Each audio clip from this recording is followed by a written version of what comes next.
And we're back to the Gafford and Brown Show. We had a very good interview by Dusty Thibodeau. We had a little bit of internet connection problems, but we were able to get the interview done before he got the chance to get offline as well. So, like I said, once again, check out his site. Again, this is for all your ULM needs as well too. But right away, we're going to talk about the MLB playoffs right now. So far, it's been such a good playoff system right now that we've had two very good wild card games. We had a crazy scene in Atlanta where people were throwing stuff on the field after an infield fly rule was called. And then we had the Rangers; they lost too. So I guess no World Series loss this time for Uncle Ron. Yeah. Unfortunately, I haven't been able to really enjoy much of the games. I have to rely on Sports Center highlights and box scores, but so far we've got a pretty interesting playoff. Very interesting to see how deep some of these teams are going to go. Right now, Lamar, who's your pick to advance in the wild card series? Well, let's see. The division series, as far as the four series that's right now happening, Detroit leads Oakland 2 games to none. I really think Detroit is probably going to maybe take at least one of these next 3 games in Oakland. I just don't see Oakland really bouncing back. It's been a nice story though for them, but I really think Detroit's gonna give themselves that one win needed to put themselves back in the ALCS. How about you? I'm gonna have to agree for the most part because I just their road was tough, man. And the Giants, on the other hand, what do you think about the Giants Red series? Right now, it just doesn't look too good for the Giants right now. I mean, you're down 2 games to none, but to see that you drop your 2 games at home it's just bad. It's just very bad right now, and I don't think they can. I don't think they're going to get themselves a win in Cincinnati in order to put themselves back into the playoffs. I mean, props to Dusty Baker and his boys right now. They're doing pretty well.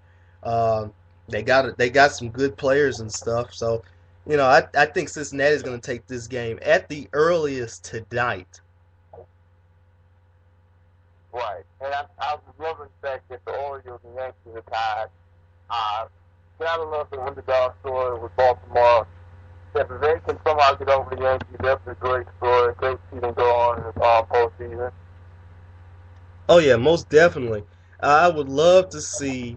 I would love to see Baltimore get themselves a win over the Yankees, and it's 1-1 right now, and these two teams. This could go 5 games. This could go 5 games. They played each other very tight in the in the regular season, and it looks like they're going to play each other very tight in the playoffs. Right now, it's too close to call, but I hope the Orioles can somehow take it, probably like in the 5th game. Last but not least, the other division series matchup, Washington and St. Louis is tied up at 1-1. What are your thoughts about that one? I can really see Washington was ready to shut down Pittsburgh. Uh, so far, they've been competitive. I just don't think they have enough to get over the hump. Yeah, that is true. St. Louis does have the experience right there. They just won the World Series, and albeit that was with Pujols, they still got some very good players that do have that experience. Washington is really gaining that experience right now. They're a good young squad with that looks like they have a bright future, but we will see what happens here in Yeah, this one. I mean, that's 12 before. I mean, it's hard to, just only got four runs. It looks like their defense is really struggling. Hmm. And Carlos is putting on a heck of a game Oh against yeah. Washington. As of right now, what would you say would probably be your World Series picks right now? Like who's gonna make it to the World Series? Man, that's so tough. I have to pass on that because right now, a lot of these series are real close to competitive.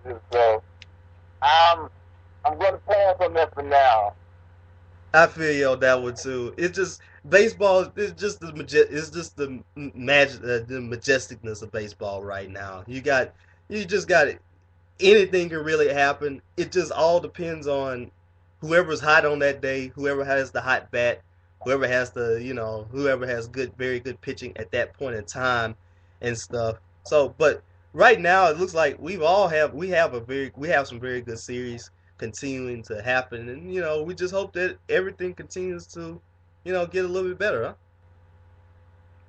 Yeah. So, great, great. I'm glad that we never had the wild card. It brings a lot of sense to the game, a lot of sense to the postseason.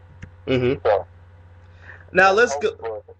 let's go outside of the playoffs, and we just also heard too that Terry Francona, after a year of hiatus and getting a chance to be on ESPN, he will go to the Cleveland Indians as their manager.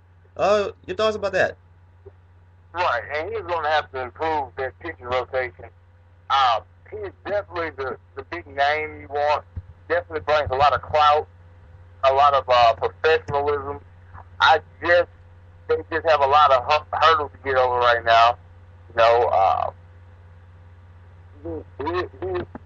I read that he sent a 16-page breakdown of the team and the organization, Mm-hmm. and what he sees in the future. So that's the type of vision you want for your franchise.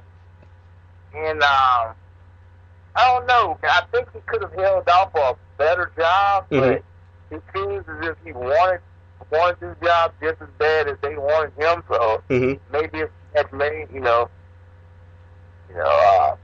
maybe he could have held out and waited on Texas to open up. Well, Ron Washington might be kind of on the hot seat, or maybe he could have gone to Anaheim, or who knows. Yeah, that's true. That's true. He's content, and he seems that he's ready to get back to baseball and back to managing. So maybe it's the deal he wanted and the team he wanted. So we'll see. Right. That is true.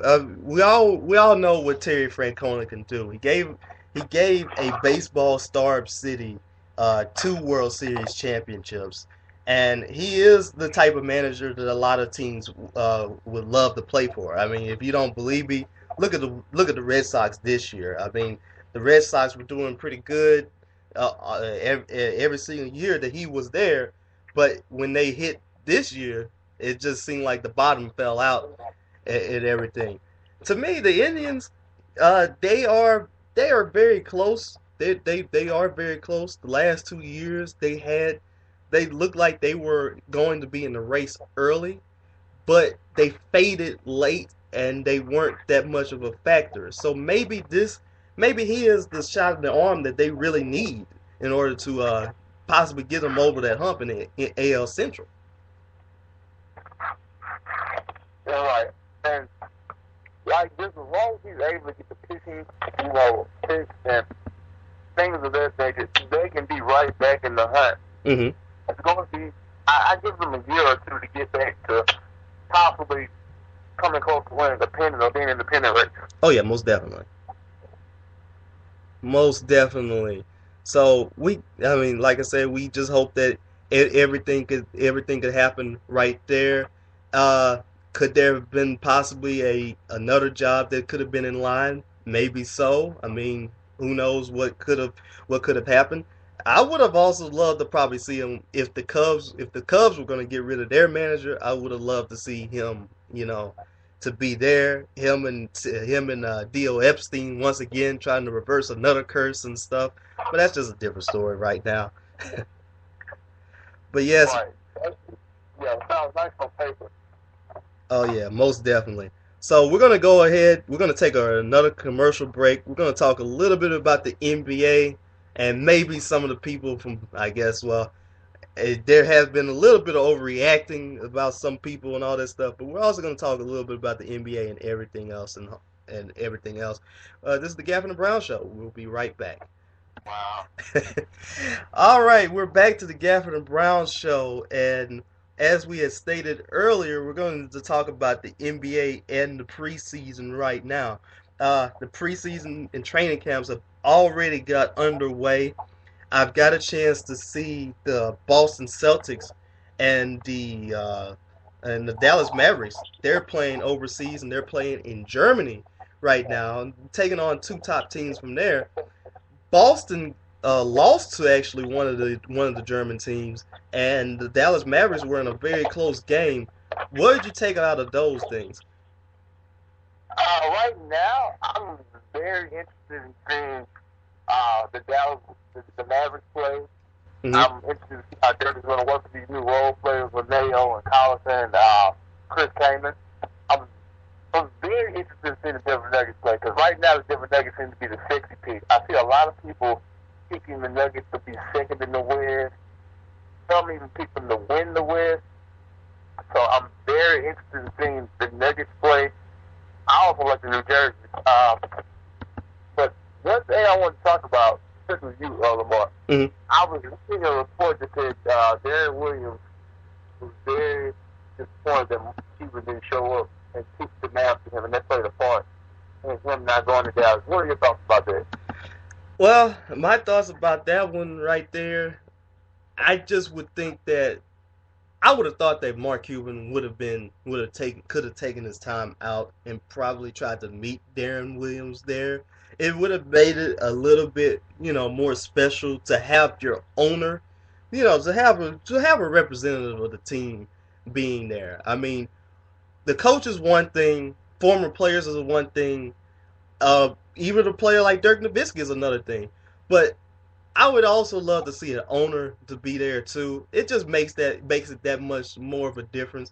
Mark Cuban's a very innovative owner as well. Maybe he could have been the final selling point to try to get Darren to come to Dallas. Right. And I think in his mind, he probably made up that he was going to stay in New Jersey. Mm-hmm. I mean, well, not New Jersey, but Brooklyn because